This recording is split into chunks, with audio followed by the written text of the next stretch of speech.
अस्सलाम वालेकुम, welcome back to फूडहॉलिक Zaara. तो आज मैं एक बहुत ही यूनिक और मज़ेदार रेसिपी लेके आई हूँ। ये है चूरी। अक्सर लोग चूरी रोज़ा जब आता है सफ़र के लास्ट बुध को तब बनाते हैं, लेकिन आप वैसे भी बना सकते हैं। टेस्ट वाइज़ ये बहुत मज़े की बनती है और चाय के साथ ये इसका टेस्ट और भी दुबाला हो जाता है। तो आप लोग इसको ज़रूर बना के ट्राई कीजिएगा।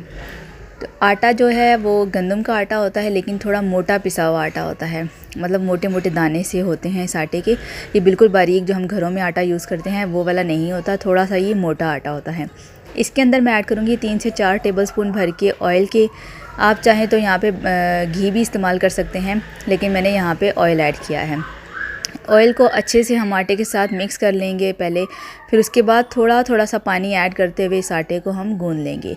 पानी आपने ज़्यादा एकदम से ऐड नहीं कर देना, थोड़ा थोड़ा पानी ऐड करके इसको हम गूंदेंगे। हमने इसको सख्त आटा गूंदना है, बिल्कुल नरम नहीं कर देना। अगर ज़्यादा नरम आपने कर दिया तो रोटियां अच्छी नहीं बनेंगी इससे। तो थोड़ा सा हमें सख्त आटा गूंदना है और थोड़ा थोड़ा पानी ऐड करते हुए हमें ये आटा गूंद लेना है। तो आटा हमारा गूंद चुका है। इस तरह से हमने इसके बड़े बड़े से पेड़े बना के बड़ी बड़ी सी ही रोटियां बनानी हैं।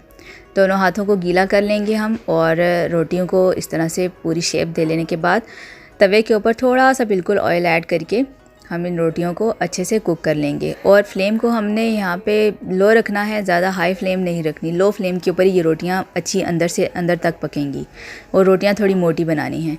तो ये मैंने सारी रोटियाँ जो हैं वो रेडी कर ली हैं। ज़्यादा नहीं पकानी रोटियाँ, बिल्कुल काली नहीं कर देनी, बिल्कुल गोल्डन कलर होगा इसके ऊपर, बस उतनी तक रोटियां को हमने स्लो फ्लेम के ऊपर पकाना है। तो ये सारी रोटियां मैंने पका के रेडी कर ली हैं। मैंने 3 किलो आटा लिया है और उसकी मैंने ये रोटियां सारी बना ली हैं। अब यहाँ पे आप कोई सा भी श्रेडर ले रहे हैं, आपके पास अगर है तो आप उसको यूज़ करके इस तरीके से इसकी चूरी बना सकते हैं। और या तो आप चाहें तो अगर आपके पास चॉपर है तो आप चॉपर के अंदर भी ये वाला प्रोसेस कर सकते हैं। और ये जो सख्त वाले पार्ट हैं इनको हमने फेंकना बिल्कुल भी नहीं है। इन पार्ट्स को हम साइड पे रख लेंगे और इसको जूसर ब्लेंडर के अंदर ऐड करके इसको भी बिल्कुल बारीक आटे के जैसे ही करके हम चूरी के अंदर ऐड कर देंगे। तो इस तरह का चूरी का टेक्सचर हो जाएगा इसको श्रेड करने के बाद। हाफ़ के जी मैंने लिया है देसी घी, उसको गर्म करने के बाद मैंने इसके अंदर सारी जो चूरी है वो ऐड कर दी है। 3 केजी आटे की जो मैंने चूरी बनाई है वो सारी यहाँ पे हम इसके अंदर ऐड कर देंगे और इसको हम 10 से 12 मिनट के लिए हाई फ्लेम के ऊपर अच्छे से भून लेंगे ऑयल के अंदर। तो यहाँ पे भुनाई करने से इसका एक कलर भी बहुत अच्छा आ जाएगा और चूरी का जो एक टेक्सचर होता है बिल्कुल अलग अलग दाने से होते हैं, वो भी यहाँ पे इस तरह कुक करने से बन जाएंगे। तो यहाँ पे 10 से 12 मिनट हो गए हैं, कलर भी चेंज हो चुका है चूरी का और बहुत अच्छा टेक्सचर इसका हो चुका है। अब यहाँ पे मैं 4 टेबलस्पून भर के ऐड करूँगी सौंफ के। सौंफ से इस चूरी की खुशबू और इसका एक टेस्ट बहुत ही मज़े का आता है। तो वो यहाँ पे हम ऐड करके इसको भी 2 से 3 मिनट के लिए यहाँ पे कुक करेंगे। साथ साथ हम इसको मिक्स करते रहेंगे और मिक्स करते हुए हमें इसको कुक करना है। ज़्यादा देर हमें इसको ऐसे ही नहीं छोड़ना। कुछ अगर आप चाहें तो यहाँ पे ड्राई फ्रूट का यूज़ करें, ये आपकी मर्ज़ी है, ये बिल्कुल ऑप्शनल है। मैंने यहाँ पे थोड़ा सा खोपरा और मेवा ऐड किया है और ये बिल्कुल ऑप्शनल है। अगर आपको पसंद है तो आप ऐड करें, वरना आप रहने दें।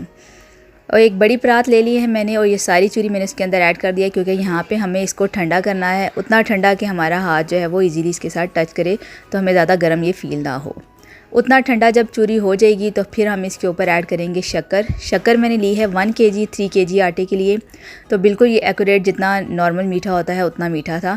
बाकी आप अपनी मर्ज़ी के हिसाब से कम या ज़्यादा कर सकते हैं। तो ऐसे हम ऐड करते जाएंगे शक्कर को और साथ साथ हम इसको मिक्स करते जाएंगे। सारी शक्कर इसकी इसी तरह से ऐड करेंगे और मिक्स करते जाएंगे। तो ये मज़ेदार सी चूरी बन के जो है वो रेडी हो जाएगी। तो मज़ेदार चूरी बन के रेडी है। आप लोग इस रेसिपी को ज़रूर ट्राई कीजिएगा, मेरे तरीके से बना के आप लोगों को बहुत ज़्यादा पसंद आएगी। अगर रेसिपी अच्छी लगे तो इसको लाइक करें और अपने फ्रेंड्स और फैमिली के साथ लाजमी शेयर करें और मेरे चैनल को ज़रूर सब्सक्राइब करें। फिर मिलेंगे एक नई रेसिपी के साथ, तब तक के लिए अपना बहुत सारा ख्याल रखिएगा। अल्लाह हाफिज़।